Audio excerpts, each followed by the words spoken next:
Hey, Positive Power fans. This is Ginger Star. Welcome to another episode of Positive Power. For those of you who are new here, don't forget to hit the power button. And the power button is, of course, the subscribe button. Don't forget to like, comment, and share these videos. We're very happy to do these for you guys. I would like to introduce my special guest today. His name is Jeremy, all the way from Korea. So this is going to be a very special interview. How are you doing, Jeremy? Welcome to the show. Oh, I'm doing fine here in the land of the morning calm, as Korea is known. And it's evening right now, and it's somewhere in the 80s and with clear sky. So we're doing great right now. Do you feel like you guys get more rainy days, or do you guys have more clear days? We're not exactly in the monsoon season yet, but that is coming later this summer. We're kind of in a dry spot right now. And today's word of the day is chicken. Rock on. We've never really had a food word here before, so chicken will be kind of like a fun word. And Jeremy's challenge is to try to use the word throughout the interview. And for those of you who are participating at home, don't forget to count how many times that the word was used during the interview. If you are the winning number and the first one to comment with the winning comment, then your name will be mentioned in the next video. All right. So I'm going to start here because Jeremy, you have like a lot of positive energy around you. And yes. And here's an interesting fact. He was in the Army. He did serve in the Army for us. By the way, thank you for your service. Appreciate it. Thank you. Yes. Tell us a little bit about your ventures and how you started in the Army and kind of floated your way to Korea. Okay, I'll try to keep it nice and short. So basically how it happened was just like many other college or university students, you get to a point where you need more money. And the Army has a program for university money. So we're like, oh, yes, I signed up for the Army for college money. I did that. So I was in Fort Hood, Texas for 2.5 years. And then my unit, we had orders to go to Korea for 1 year. And the rest of my unit was like, oh, why couldn't we go to Germany? And I'm like, well, I'm excited because I used to do Taekwondo. So I'm like, yay, Korea, this will be fun. And it was. So after I got back to the States, I made a decision to finish university, get my 4-year degree, and go back to Korea and be a teacher and just live life here. And that's what I've been doing for the last 9 years. Wow. And you're an English teacher, correct? Yes, I have taught many levels. The most advanced level I teach is at a nuclear power plant of all places. Oh, wow. Can you maybe tell us like a good story that you had like in your teaching career, like maybe like a funny or like an interesting story that you had? Like, what is one of your most memorable moments as a teacher? Oh, it was day one of teaching in Korea. It's kind of, they call it in Korea, they call it kind of the welcome to Korea scenario. I got off the plane, and when I got to my first job, I signed the contract and everything. They gave me a plane ticket. So I was like, okay, I'll be coming to Korea and teaching at this academy, after school academy. So I go there, and on day one, I have my bags, and the owner of the academy says, okay, you can put your bags off to the side here. I go, am I going to be going to am I going to be going to my apartment soon? I'm like, oh, no, just to drop your bags off here. You see those children in that classroom over there? I go, yeah. They go, well, you have to start teaching class in 5 minutes, and you have an hour-long class. Go ahead, introduce yourselves and get started. That was day one. Oh, wow. So they just kind of jumped you into it. It doesn't happen with everybody. Well, if you get an academy and you don't get public school, that kind of happens. I was feeling like a little chicken when I first walked in the door. I was like, oh no, I was really scared. And I was like, kind of, but you know, it's one of those things. They throw you in the deep end and you either sink or swim. It's one of those things. So you learn very quickly. And you also deal with that one very important fear that the greatest fear of most people, public speaking. You confront that every single day. And after a while, it just becomes a comfort. So, with you being an English teacher, do you Yeah. solely just teach Korean students, or do you also maybe teach like from the US as well? No, I actually have only taught ESL students. So basically, Korean students, yes. Oh, wow. Yeah. Okay, cool. English is a very big business over here. Wow. That is Mhm. amazing. And I also understand that you're also trying to develop a career in voice acting part time. Um, Yes. so, what voice acting experience have you had so far? I have four audiobooks on audible.com right now. My name is a searchable term. So I have four books there. I, like many voice actors, I jumped on Fiverr and I do character voices because I don't, as you can hear, I don't have a deep voice. My voice is like tailored for character acting, and I do enjoy it so much. So I'm doing that. And through Facebook and Facebook groups, I do get some work from those groups. Other than that, it's just kind of on and off. It it depends on the season, I guess. All right. Yeah. What is the best character that you've had an opportunity to play so far? Oh god, there is this. Uh, they don't communicate well. Sometimes clients don't really communicate well with you, but there's this company called Play Shifu, and they have a game called Tacto Chess. I am one of the characters. I am the knight in that one. And the knight kind of has a kind of pirate voice. He's like, move this character to this spot and do it now. And it's like that. That's exactly how the voice sounds. Oh, wow. You know, it's interesting that you say that you play a character that evolves around chess. Yeah. I myself have an animated podcast called Eagle Chess Knockout, and it's a story about a dart chess master who wants to take over the world. And there are these five superheroes that are actually based off of a chessboard, and each of them Okay. kind of have like their own elements, and they rise to stop him. So, like for example, for the knight, it would be the Wind Knight. And then you also have like the Lightning Bishop, the Water Rook, the Heart Princess, the Fire Prince, and you also have the pawns. But what's unique about the pawns, since there are like so many pawns, each of them like are actually named after like a characteristic in the show, like something that they're good at, like what their talent is. So, Hmm. for example, you have like the cashier pawn, and one of our favorite pawns is the announcer pawn because like his goal is to announce everything. Like anything that he says, it's an announcement, and it's just so much fun to do. So it's interesting. We both have a love for chess in the voice acting and podcast community. Oh yeah. That's super cool. Yeah. Where Yeah. can they find the game? Online. I guess you got to go to Play Shifu to find it. The thing is that I did the voice through I'll just say it. I did the voice through Fiverr, and Fiverr is a website that voiceover actors go to. Um, they use.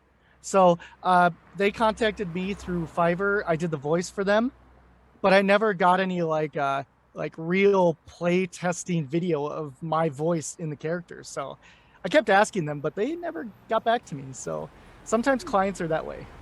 We get used to it. Oh, But yeah, okay. you can find it on Tacto Chess, and that is the name of the game. If we're going to be looking out for your voice, we're going to be looking for the knights. I'm the Uh, chess knight. Yep. Chess Night. Love it. I understand that you also do martial arts, but what's great about it is that you do many different forms of martial arts. So tell the Yeah. audience about the different adventures that you've had in doing martial arts. Uh, I actually, you know how people, they always say, don't meet your heroes or whatever. And I actually got to meet mine. And uh, I'll start from the beginning. Um, when I was young, of course, had low self esteem, if you can believe that, from the way I'm talking. Um, I had low self esteem and I was bullied a lot, so I did do taekwondo, uh, and I started there. But as I learned more martial arts and I got a taste of more different styles, like the Filipino stick art and Muay Thai, the kickboxing and jujitsu, the groundwork and all that stuff, I realized there's so much more out there, and I would really like to get a taste of more. So I got to be able to rub elbows with some great people in the martial arts world by going to their seminars and actually taking part in them. And now when I came to Korea, I got to do the Korean arts. No, I did not do taekwondo. And actually, the way it's actually said is taekwondo. I know people say taekwondo, but that's it's Americanism. So, uh, taekwondo, hapkido, and I did go to a Muay Thai gym for 2 years. And the owner of that gym was a K1 champion, and he's Korean. So I really did admire him. Uh, we still keep in touch. And the last one right now at this present moment, I'm at a kickboxing jujitsu gym because I want to go up through the level in jujitsu in the belts because it is the hardest belts to obtain. Anybody in jujitsu can tell you those belts take a long time to get, and it's from all the hard work.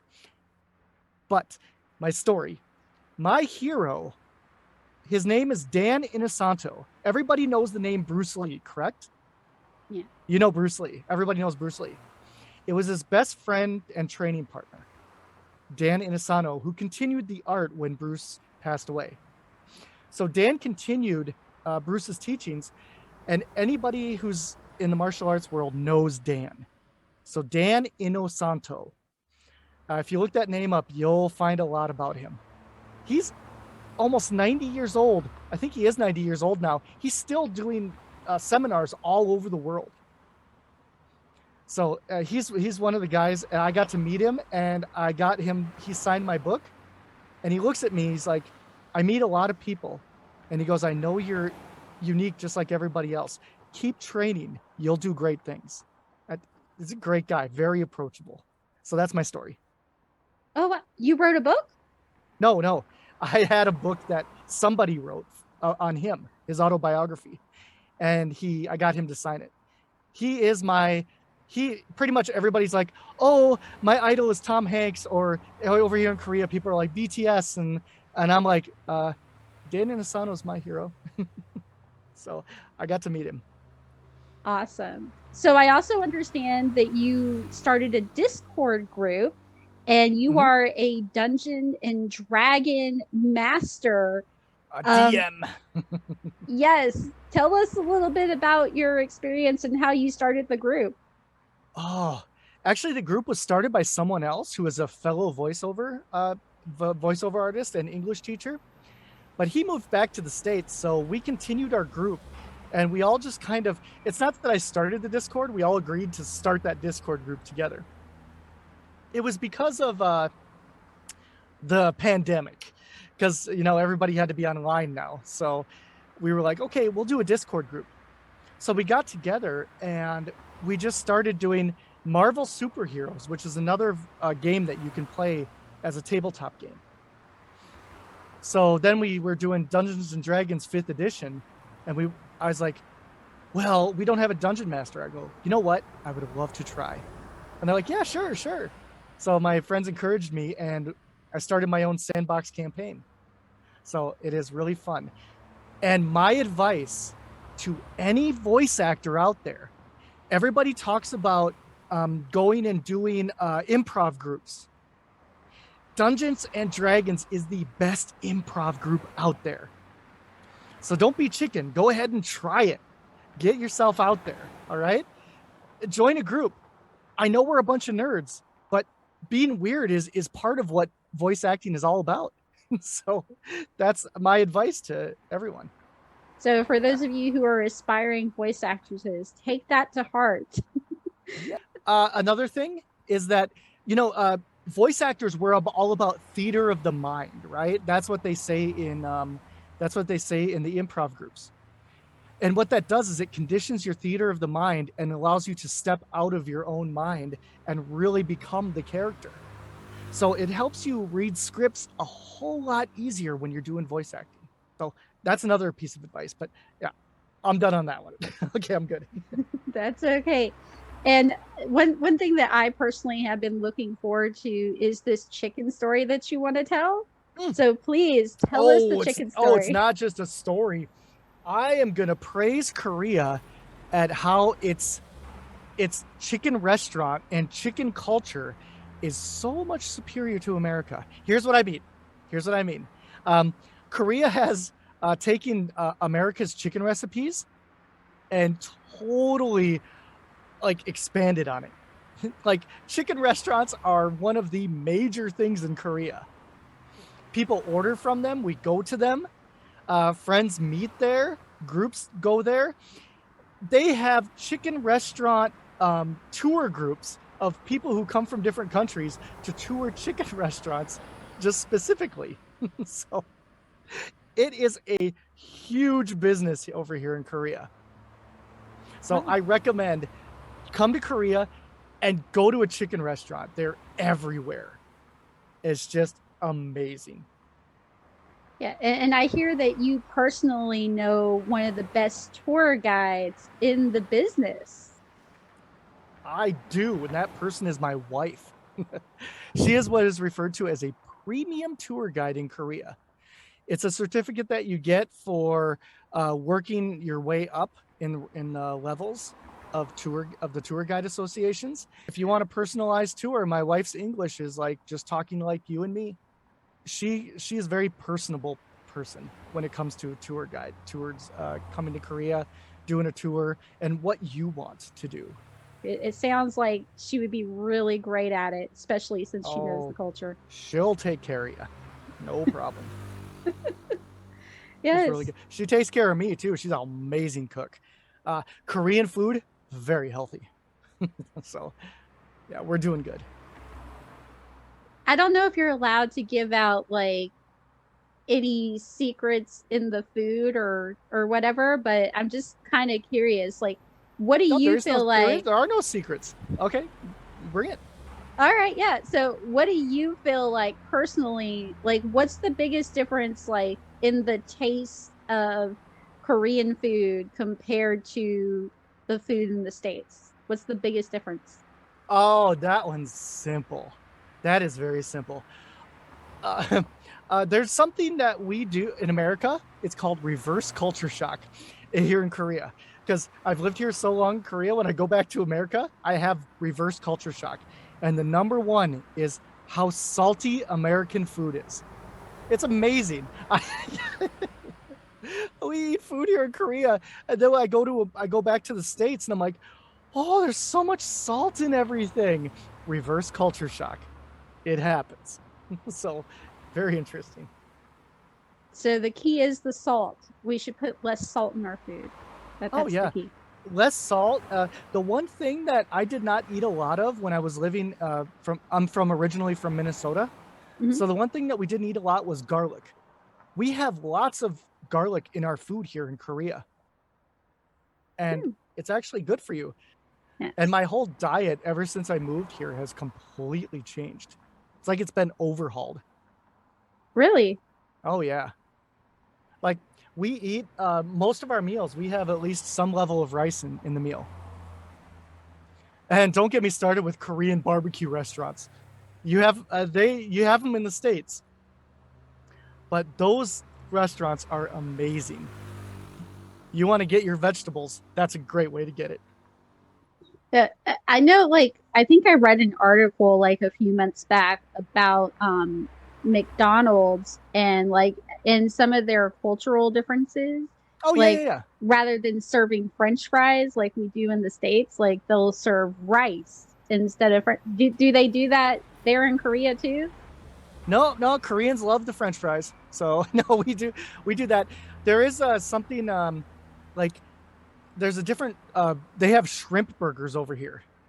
Uh, they have a spicy Shanghai spicy burger. So the Korean people love spicy food, by the way. So they have the spicy shrimp burger, spicy chicken burger. Uh, like I said, chicken restaurants, they have spicy chicken everywhere. So I'm not a spicy food person, so I don't eat that stuff. They do have the Big Mac, and they already have like double cheeseburgers and things like that. They have the originals, but they have those extra things for the Korean culture. That's But no, awesome. no rice at McDonald's. No rice at McDonald's. No, I no, have to go back and look and see what countries they do that, but I do remember reading about it, so I was just kind of curious. absolutely. Living in Korea it looks and feels like living in America. It really does. There's not much difference. It's just the language barrier is always a big problem. So What there's that. languages do they speak in Korea aside from English? Okay, they speak well Korean, which is the name of the language is Hangul, and that's the Korean language.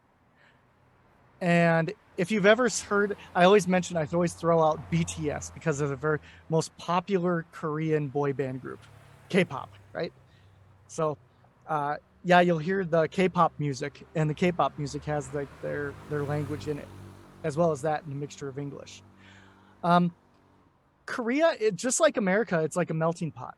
There's a lot of English teachers here, so a lot of these English teachers don't just speak English; they speak their native language. Like I become very good friends with people from the UK, and I know people are like American English, UK English, and there's always that little struggle between the two. But a lot of my good friends are from the UK, and we sit and we talk over like we'll go to a chicken restaurant and we'll sit and talk about the differences between our languages. It's a fun conversation. Wow. What did you feel like is the biggest difference in your opinion? Oh, we talk about, uh, yeah, your accent versus my accent. Okay, so we always have that conversation, and how color should not have a U in it. And they're like, oh no, COLOLOUR. And they're like, no, it's COLOR. And then we have those kind of fun conversations together. So things like that. No, it's interesting. I actually personally know someone who cannot pronounce the word color, like to Mm, save his life. He mm. always said collar, like he just Oh, could not pronounce the word. So I kind of wonder now, where is he really from? oh yeah, yeah. So people don't have a lot of people don't have houses. They actually buy apartments. And that's where me and my wife are living. We're living in an apartment. It it looks like the city's like full of hotels, but they're actually apartment buildings that people live in. So that's how we So, do it here. so kind of like New York or New York City. Yeah, there you go. It's Okay. very similar to that. So you And guys have the beaches of Miami, but yep, you have the homes of New York. It's like you guys got like the best of both worlds. yeah. And if anybody comes to Korea and rents a car, many of the driving rules in Korea are tailored from American culture. So you'll be comfortable. That's very comforting to know, Yeah. actually. So if you drive in America, driving in Korea is not going to be a problem.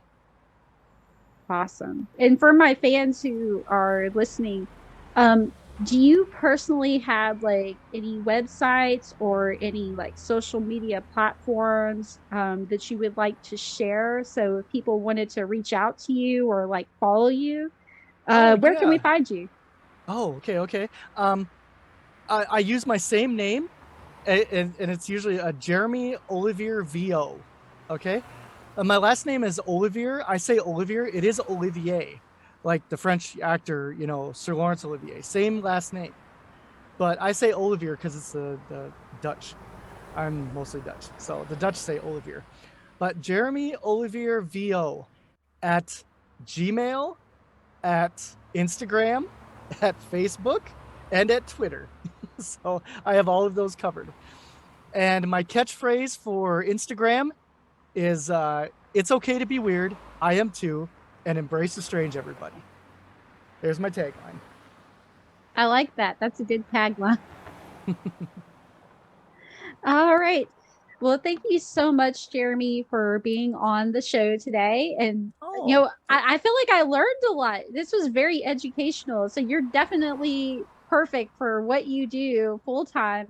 I wish you the best of luck in your career with voice acting. I really hope that that takes off for you. I wish you the best. thank you. And if I ever come to Korea, you're going to be the first one that I call. Oh yeah, absolutely. Contact me and my wife will get you all set up and well, you'll go have lots of fun adventures over here. Yes. All right. Well, thank you so much again. Guys, don't forget to comment, like, and subscribe. And don't forget to count how many times we use the word chicken. And as always, Stay positive.